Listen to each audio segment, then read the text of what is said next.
I'll find little news. Oh,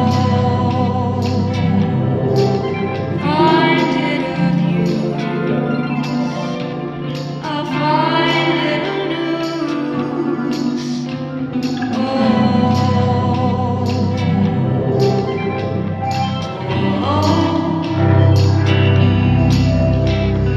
cry at the news like it's no. Lizzie and I met about 3 years ago, and we sort of had this long distance musical and otherwise relationship, and we're kind of sending tracks back and forth. And once I decided to move up to Portland from San Francisco, which is where I was living at the time, we started a couple bands, Soap Collectors and Species Christ, and they were kind of our main focuses. And then this just kind of came about organically because there was this music that we loved it was super warm and restrained, and we weren't kind of getting that outlet out of the projects we were in.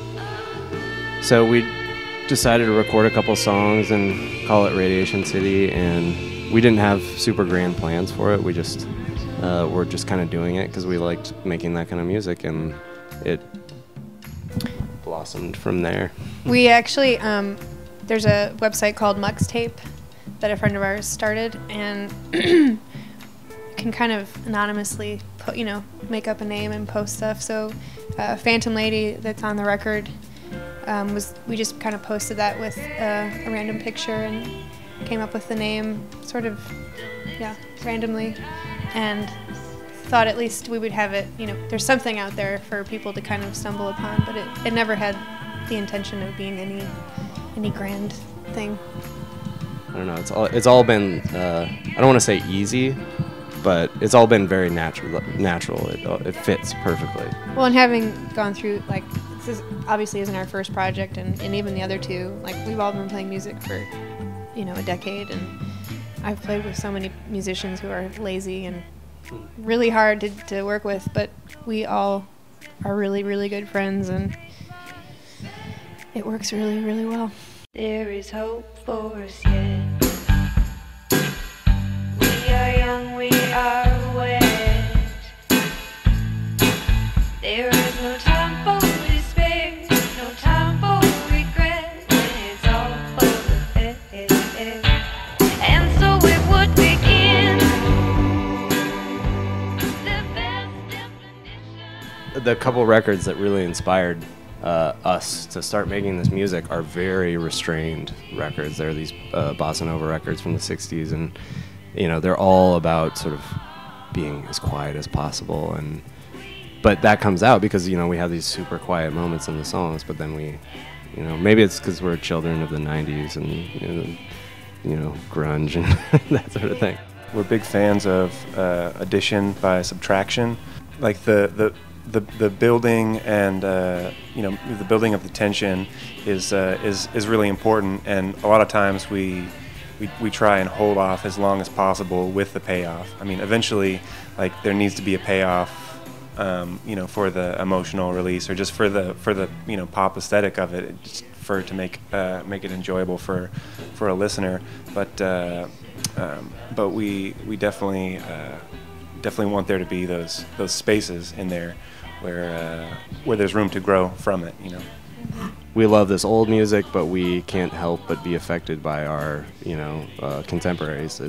I think it's kind of inauthentic to reject that stuff, because it's all around us and it's part of our musical environment. Our process is we create these recordings in this very patchwork kind of fashion, and then when we're working out the live material, we pick and choose the elements and the arrangements that are most important to kind of embody, because the arrangements on the recordings are a lot more lush, or double tracked or stereo panned and all this stuff that's kind of impossible to do live in a sense, because we want to have fun on stage, and and a lot of the recordings are pretty restrained. Like there are some moments where we turn them into rock songs when they were on the recording a little bit different, and like Summer Is Not the End becomes a much more of a rock song.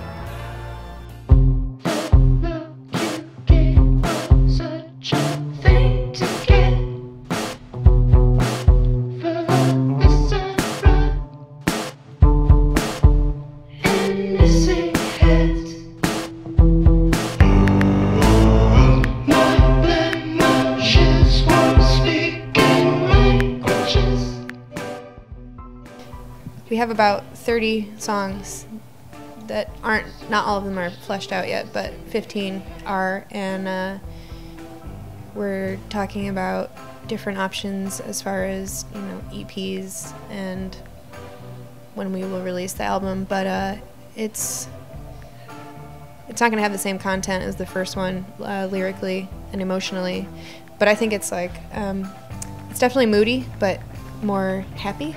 Moving forward, like looking towards the next record, it's definitely changed a lot, because whereas the first record was primarily the seeds of the songs were already there, constructed by Cam and Lizzie. On this next one, like everybody's bringing those seeds to the table, which is not to say that the process is still not democratic and like laborious and you know, very, very mindful, but yeah, I think that's probably the biggest difference moving forward, is just that there's 4 different voices who are pulling for the song. This next record we're hoping to release around the summertime, so it'll be more of a summertime record.